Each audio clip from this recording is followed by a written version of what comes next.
Welcome to Chillin' 101. We hope this video helps.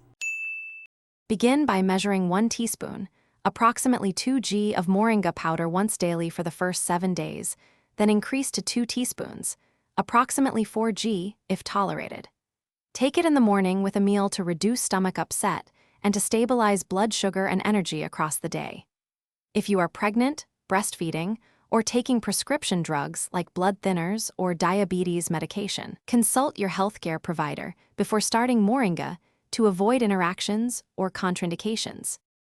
Mix 1 to 2 teaspoons of Moringa powder into 8 oz of water and stir vigorously, or blend into a 12 oz smoothie with banana and yogurt to mask the earthy flavor. You can sprinkle the same amount into oatmeal, soups, or sauces. Heat gently below boiling to help retention of nutrients.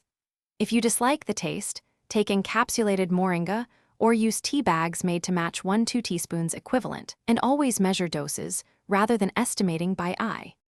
Keep Moringa powder in an airtight container in a cool, dry place away from direct light. Refrigeration is optional and extends freshness up to several months. Record a baseline and track effects for 2 to 4 weeks. Note changes in energy, digestion, sleep, and any adverse reactions. Then adjust the dose or timing based on results. Do not exceed 4 teaspoons, approximately 8 g daily without medical advice, and discontinue use and consult a provider if you experience persistent stomach pain, dizziness, or allergic reactions. Thanks for watching. Consider subscribing if we helped you.